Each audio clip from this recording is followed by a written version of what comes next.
Hello guys, good morning to all of you. This is Magiraj here, and now we are going to get discuss about the wave number and wavelength by the using of total energy for an atom. So let me discuss here. You know that total energy is equals to minus 1 by 8 mz square e power 4 upon epsilon naught square n square h square. This is the formula of total energy. So you know that when n replaced n1, then E will be E1. So due to this, E1 equals to minus mz square e power 4 upon 8 epsilon naught square h square 1 by n1 square. And when n1 replaced n2, then E replaced E2, and in this way E2 will be, due to this formula, minus mz square e power 4 upon 8 epsilon naught square h square 1 upon n2 square. So you know that change in energy delta E equals to E2 minus E1. So whenever putting all these values, so delta equals to mz square e power 4 upon 8 epsilon naught square h square, इतना तो common हो जाएगा, और E2 की value ये है, it means minus 1 upon n2 square, and E1 की value ये है minus 1 upon n1 square. So according to this it will be positive. So delta E is equals to mz square e power 4 upon 8 epsilon naught square h square 1 by n1 square minus 1 upon n2 square. Okay, but according to the Planck theory, you know that, but we know that delta E is equals to hc upon lambda. So putting here the delta E equals to hc by lambda. So mz square e power 4 upon 8 epsilon naught square h square 1 by n1 square minus 1 by n2 square. Okay, so after using this, we can derive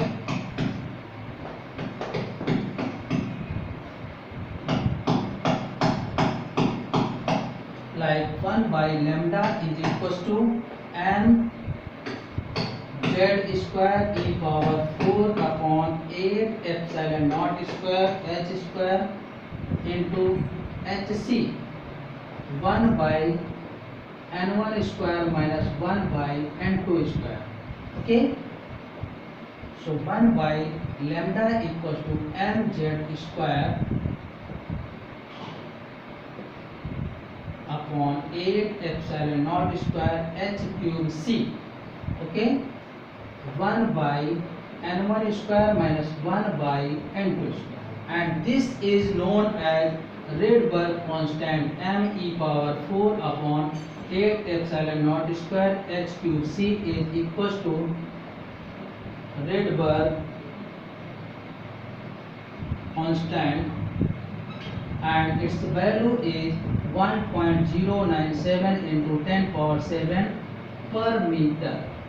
ये R की value होती है. तो इसके according अगर हम यहाँ पर पुट करते हैं, so 1 by lambda equals to R Z square 1 by n1 square minus 1 by n2 square. So for H spectrum the value of z is 1. So 1 by lambda, that is equals to nu bar 1 by lambda r by 1 upon n1 square minus n2 square. This is known as wave number. Okay, it is denoted by nu bar, and that is equals to 1 by lambda. Okay, so we can say that wave number is equals to the reciprocal value of the wavelength. Okay, so nu bar is equals to 1 by lambda, that is equals to r 1 by n square bracket में minus 1 by n2 square bracket close. So r is the Rydberg constant, and that's value is 1.097 into 10 power 7 per meter. Okay, and whenever we will solve this wave number and the formula for the wavelength, then we can also solve the series of this spectrum. So here 5 series like series that are known as spectrum series. Okay, so these are known as spectrum series, and in here first one is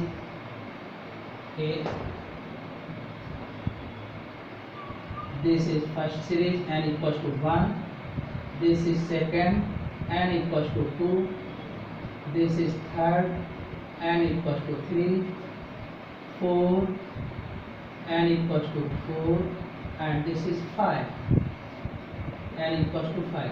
After that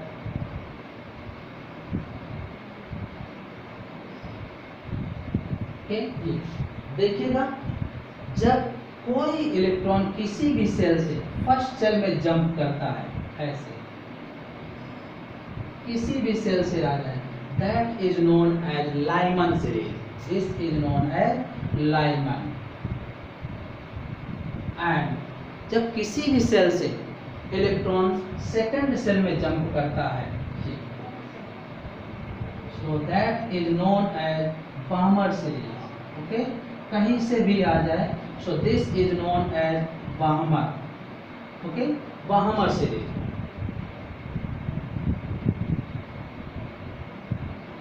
second वाला. So third वाला इसी तरीके से, अगर electron third shell में jump करता है किसी भी सेल से, तो ये हो जाएगी पाश्चन. ओके,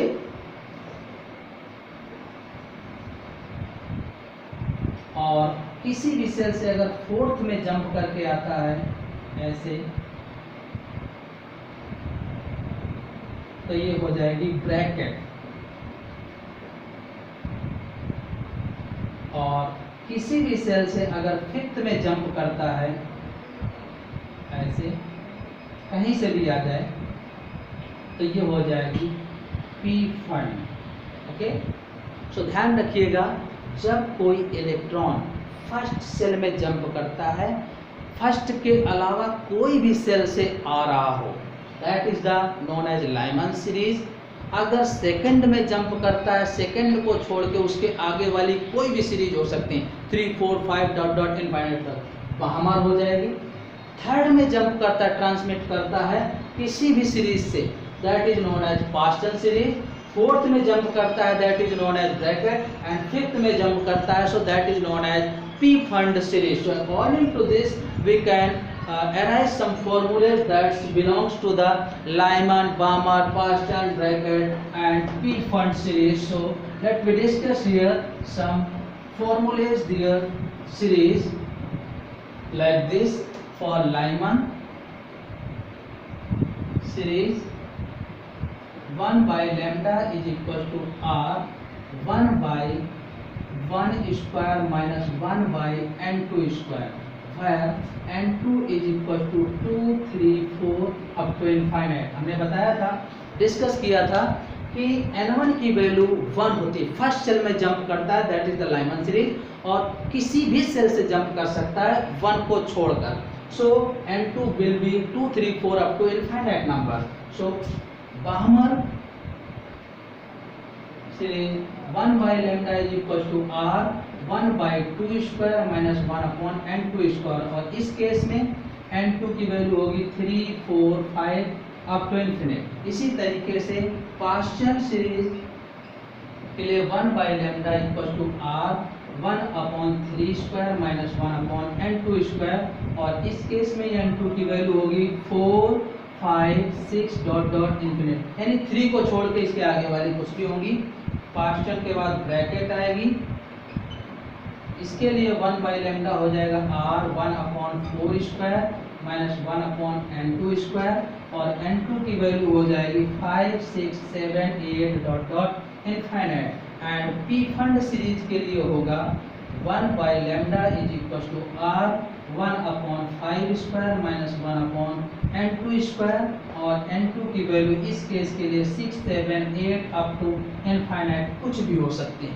तो these are some spectrum series like Lyman, Balmer, Parston, bracket and P fund series. Okay, and these series lies first Lyman lies in UV region, ultraviolet region में लाई करते हैं। बामर सीरीज लाई करता है visible region में, and last three जो होते हैं infrared radiation में होते हैं। ओके, इसमें लाई करते हैं। Okay, so in this way these are some Lyman, Balmer, Paschen, Bracken and P-Fund series। so देखिएगा इसके अकॉर्डिंग अगर इनकी वेवलेंथ क्या होती है इसको भी डिस्कस कर लेते हैं। जो मिनिमम एंड मैक्सिमम वेवलेंथ, तो इसको सॉल्व करके आप डिस्कस कर सकते हैं। जैसे हमने देखा फॉर लाइमन सीरीज के लिए, इसके लिए लाइमन सीरीज क्या थी, n = 1 के लिए था n1 और n2 स्टार्टिंग के लिए 2 हो सकता है और लास्ट के लिए इन्फिनिट हो सकता है। तो देखिएगा, so 1 by lambda equals to r 1 by 1 square minus 1 upon infinite square। so n equals to infinite आया, so 1 by lambda equals to r 1 by 1 minus 0। so lambda equals to 1 by r, पहला case आया। और दूसरा case हमने n2 की value 2 ले ली, क्योंकि 2 से लेकर इनफाइनाइट तक हो सकती इसकी रेंज। ओके, n2 की कम से कम वैल्यू कितनी हो सकती है 2 और ज़्यादा से ज़्यादा इनफाइनाइट। तो minimum value of n2 is 2 and maximum infinite. तो जब 2 लेंगे सो 1 by lambda equals to r 1 by 1 square minus 1 by 2 square। so r 1 minus 1 by 4। so 1 by lambda equals to r 3 by 4। so lambda की value आ जाएगी 4 by 3 r। so देखिएगा 1/1.097 into 10⁻⁷, ये जब value put करेंगे तो ये आ जाएगा 0.912 into 10⁻⁷, या ये भी डेसिमल हटा देंगे तो 912 एंगस्ट्रॉम। ये इसकी स्टार्टिंग रेंज है। और जब यहाँ पर पुट करेंगे लैम्डा इक्वल टू 4/3 और 1/r की वैल्यू आप डायरेक्टली यूज कर सकते हैं यहाँ पर 0.912 into 10⁻⁷। सो इसको सॉल्व करेंगे 1215 एंगस्ट्रॉम आ जाएगा। तो देखिएगा ये सॉल्व करने की ट्रिक हो गई कि इनकी मिनिमम और मैक्सिमम वेवलेंथ कैसे निकालेंगे, लर्न भी कर सकते हैं और सॉल्व भी कर सकते हैं। तो सॉल्व करने का तरीका किसी भी सीरीज के लिए इसको छोड़ करके n2, यानी साइड में लिखा है n1 1 है तो n2 की वैल्यू 2 से स्टार्ट होगी और इनफाइनाइट तक जाएगी। तो n2 की एक वैल्यू यहाँ से 2 मिनिमम वैल्यू और मैक्सिमम वैल्यू इनफाइनाइट। हमने यही यूज किया, n2 की एक मैक्सिमम वैल्यू ले ली और एक n2 की मिनिमम वैल्यू ले ली। ओके, और इनके लिए हमने सॉल्व कर दिया। तो लैम्डा की एक वैल्यू आ गई ये और एक वैल्यू आ गई ये इसकी रेंज है लाइमन सीरीज की कि 912 एंगस्ट्रॉम से लेकर के 1215 एंगस्ट्रॉम तक लाइमन सीरीज की रेंज है वेवलेंथ की। Okay, so in the same way we will also solve the other series like Balmer, Paschen, Bracken and P-Fund series whose wavelength lies with some particular region. So in this way we will solve. Okay.